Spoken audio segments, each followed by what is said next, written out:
మొత్తం మీద ఓ good news అయితే రాబోతుంది అన్నటువంటిది మనకి ఇక్కడ తెలుస్తోంది. నిన్న మొన్ననే మనం వార్త కూడా చదివిండే, జూలై నెలలో స్థానిక సంస్థల ఎన్నికలు.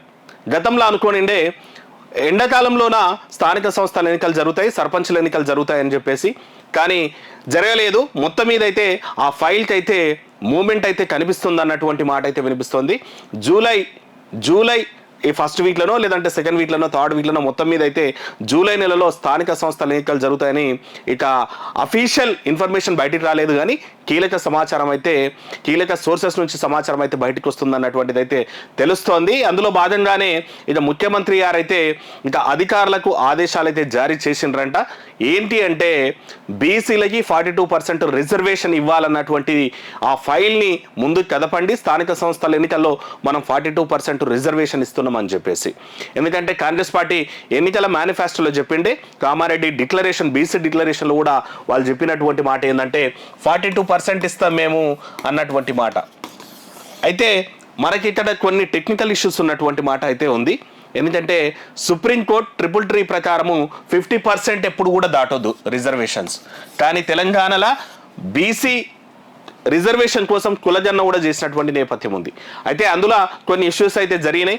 బీసీలు మమ్మల్ని తక్కువ చూపించింది గవర్నమెంట్ అన్నటువంటి ఆవేదన లేకపోతే బాధ అన్నీ కూడా వ్యక్తం చేసేసిండ్రు. ఎట్లయినా సరే అది చట్టసభలో ఆమోదం పొంది, అంటే మన దగ్గర ఉన్నటువంటి అసెంబ్లీలో ఆమోదం పొంది సెంట్రల్ గవర్నమెంట్కి వెళ్ళింది.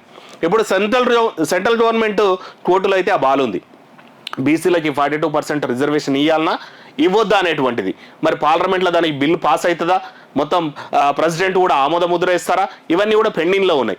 కానీ అధికారులకు మాత్రం బీసీలకు 40% రిజర్వేషన్ ఇవ్వాలి అన్నటువంటి మాట స్థానిక సంస్థల ఎన్నికల్లో ఖరారు చేయాలని అధికారులకు సీఎం ఆదేశాలు, లేకపోతే రాజకీయంగా అమలు చేస్తామని ప్రకటన, లోకల్ పోర్కు సిద్ధం కావాలని ఆదేశాలు అయితే జారీ చేసిండ్రు. ఇక్కడే చాలా మందికి డౌట్స్ అయితే ఉత్పన్నమయ్యేటువంటి అవకాశాలు ఉన్నాయి. ఒకవేళ 42% రిజర్వేషన్ తెలంగాణ గవర్నమెంట్ ఇస్తే ఎవరన్నా కోర్టు పోతే పరిస్థితి ఏంది, మరి ఈ 42 మీద మళ్ళీ స్టక్ అయిపోతే ఏంటి పరిస్థితి అనేటువంటి డౌట్లు అయితే రావచ్చు. దానికోసమే సీఎం రేవంత్ రెడ్డి గారు ప్లాన్ బి కూడా పెట్టుకున్నారంటే, అదేంటంటే రాజకీయంగా 42% రిజర్వేషన్ ఇస్తాం అంటే పార్టీల పరంగా. ఫర్ ఎగ్జాంపుల్ అఫీషియల్గా సెంట్రల్ గవర్నమెంట్ నుంచి దానికి క్లారిటీ రాలేదు, సెంట్రల్ గవర్నమెంట్ నుంచి ఆమోద ముద్ర పడలేదు, అట్లాంటి సిచ్యువేషన్లో వీళ్ళు 42% అఫీషియల్గా రిజర్వేషన్ ఇస్తామంటే పార్టీలే కోర్టుకి వెళ్ళాల్సిన అవసరం లేదు, ఎవరు ఎందుకంటే అడ్డుపడాలన్నటువంటి ఆలోచన ఉంటే చాలు, ఆపాలన్నటువంటి ఆలోచన ఉంటే చాలు, రేపటి నాడు ఇబ్బందులు అయితే అన్నటువంటి ఆలోచన ఉంటే చాలు. ఎవరైనా కోర్టు మెట్లు ఎక్కినరనుకోండి, ఏం జరుగుతుందంటే మళ్ళీ అది అక్కడే అయిపోతుంది. సో అట్లాంటి పరిస్థితి తలెత్తుతే, ఒకవేళ సెంట్రల్ గవర్నమెంట్ ఒప్పుకోకపోతే మనం రాజకీయంగా 42% ఇద్దామని కాంగ్రెస్ శ్రేణులకు లేదంటే అధికారులకు అయితే ఆల్రెడీ ఇంటర్నల్గా అయితే సీఎం రేవంత్ రెడ్డి అయితే చెప్పిండ్రు అన్నటువంటిది. ఇక్కడ చాలా ప్రశ్నలు అయితే ఉత్పన్నం అవుతాయి. సరే, ఆ 42% ప్రస్తావన పక్కన పెడితే మనం చూసిండే అధికార మార్పిడి జరిగిన తర్వాత, కాంగ్రెస్ పార్టీ అధికారంలోకి వచ్చిన తర్వాత, ఇక డిసెంబర్ 1 వరకు అయితే మనకు అధికార పార్టీ కాంగ్రెస్ పార్టీ అనేటువంటి కన్ఫామ్ అయిపోయింది. డిసెంబర్ 1 వీక్లో వాళ్ళు ప్రమాణ స్వీకారానికి పోయినరు. జనవరి 31కి స్థానిక సంస్థల ఎన్నికల అంటే సర్పంచుల పదవి కాలం అయితే ముగిసింది. అప్పటి నుంచి ఎప్పుడెప్పుడు జరుగుతాయి స్థానిక సంస్థల ఎన్నికలు అనేటువంటి డిస్కషన్ అయితే జరుగుతుండే. ఎందుకంటే ఆ తర్వాత ఎంపీటీసీలవి, ఎంపీపీలవి, ఈ జెడ్పీటీసీల పదవి కాలాలు కూడా త్వరలోనే ముగుతాయి. అది ముగిసిన తర్వాత 2 కలిపి పోతారన్నటువంటి మాట నేపథ్యంలో ఓ 4-5 నెలలు అయితే పోస్ట్ పోన్ అయిపోయినాయి. ఆ తర్వాత ఎంపీ ఎలక్షన్స్ రావడం, ఎంపీ ఎలక్షన్స్ తర్వాత ఇక తెలంగాణ రాష్ట్రంలో జరిగినటువంటి రాజకీయ పరిణామాలు అందరికీ తెలుసు. ఇప్పటి వరకైతే ఎక్స్టెండ్ అయింది, ఆల్మోస్ట్ 16 నెలలు కూడా కంప్లీట్ అయిపోతుంది. ఇట్లాంటి పరిస్థితుల్లో ఇంకా ఎప్పుడు జరుగుతుంది అన్నటువంటిది. ఇంకోటి ఏంటంటే రాజకీయ కారణాలు ఒకవైపు ఉంటే మన బీసీలకి ఇచ్చేటువంటి 42% అనేది ఇంకోవైపు ఉంటే, ఇంకోటి ఏంటంటే ఇప్పటికీ కూడా ఎన్నికలు నిర్వహించకపోతే సెంట్రల్ గవర్నమెంట్ నుంచి వచ్చేటువంటి ఫండ్ అనేటువంటిది ఏటా 1500 కోట్ల రూపాయలు కూడా మన గవర్నమెంట్కి సెంట్రల్ గవర్నమెంట్ నుంచి స్థానిక సంస్థలకి వచ్చేసి ఫండ్ వస్తుంది. ఈ స్థానిక సంస్థల ఎన్నికలే నిర్వహిస్తలేరు కాబట్టి, ఆ స్థానిక పాలన అనేటువంటిది స్థానిక సంస్థల పాలనే లేదు కాబట్టి ఏటా 1500 కోట్ల రూపాయలు అయితే తెలంగాణ గవర్నమెంట్ లాస్ అవుతున్నటువంటి మాట ఉంది.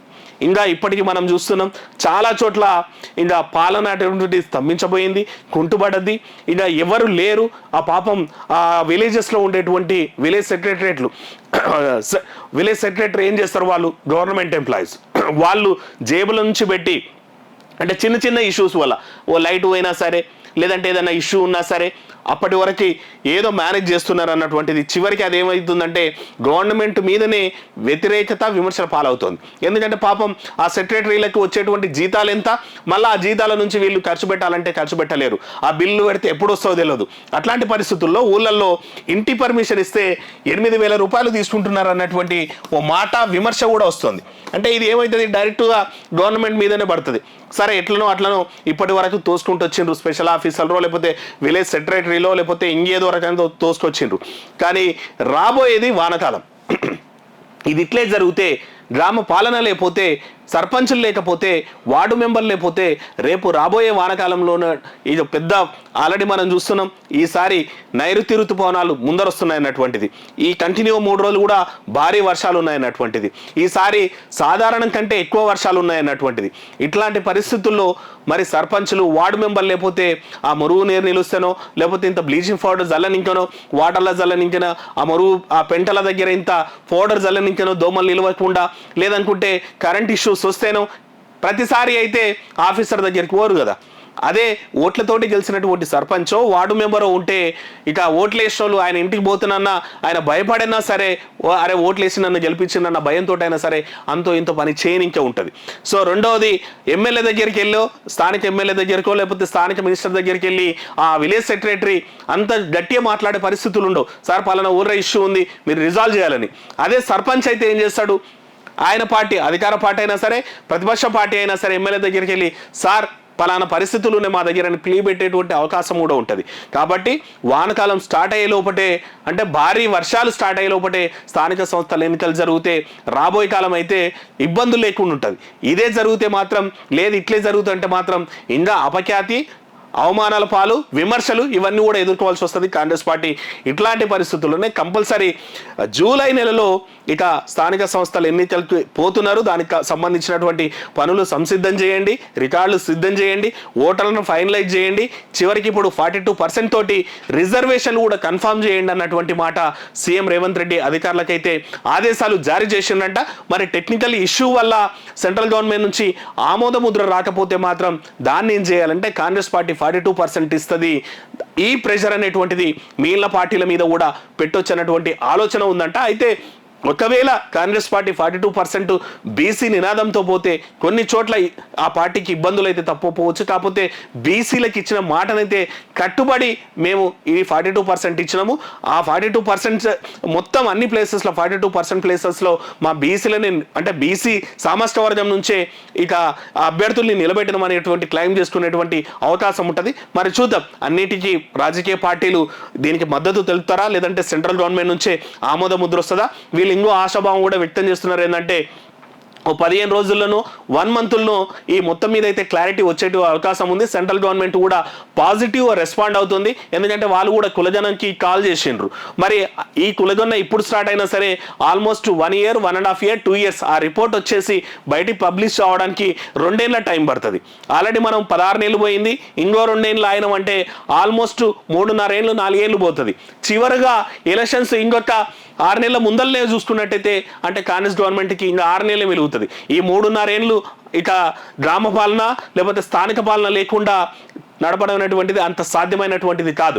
అంటే సెంట్రల్ గవర్నమెంట్ నుంచి 42% వస్తుంది అని కాంగ్రెస్ పార్టీ ఆశిస్తున్నా పాజిటివ్ పాజిటివ్ ఆశలు ఉన్నప్పటికీ కూడా అదైతే సాధ్యమయ్యేటట్టయితే కనిపించట్లేదు. ఎందుకంటే వాళ్ళ సెంట్రల్ గవర్నమెంట్ ఎందుకు వెళ్ళిన వాళ్ళు ఏం చెప్తారంటే కులజన చేస్తున్నాము, దాన్ని బేసిస్ చేసుకొని రాజ్యాంగబద్ధంగా పార్లమెంటులో రాజ్యసభలో ప్రెసిడెంట్ అందరు ఆమోద ముద్ర ఇస్తే తప్ప దాన్ని మనం చేయలేమనేటువంటిది మాట చెప్పినా లేకపోతే ఎవరైనా సుప్రీంకోర్టు వీళ్ళు ఇప్పటికిప్పుడు అన్నప్పుడు even central government positive response ఇచ్చినా సరే రేపు ఎవరన్నా సుప్రీంకోర్టుకు వెళ్తే సుప్రీంకోర్టు మళ్ళీ చివాట్లు పెట్టేటువంటి అవకాశం అయితే లేకపోలేదు. ఎందుకంటే ట్రిపుల్ ప్రకారం 50% కూడా దాటొద్దు అన్నటువంటి స్టేట్మెంట్ సుప్రీంకోర్టు కట్టుబడి ఉంటుంది.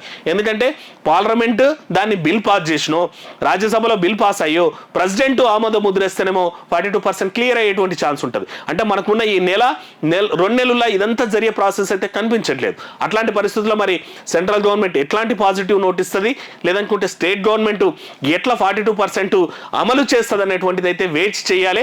రాజకీయంగా ఇతర పార్టీల మీద ప్రెషరైజ్ చేసేటువంటి ప్రయత్నం చేయొచ్చు. మరి అది ఎంతవరకు వర్కౌట్ అవుతుంది అనేది అయితే చూద్దాం. మొత్తం మీద ఏదేమైనా సరే జూలైలో అయితే ఎన్నికలు నిర్వహించేందుకు కాంగ్రెస్ పార్టీ అధికార పార్టీ అయితే సంసిద్ధం అవుతుందన్నటువంటి మాట అయితే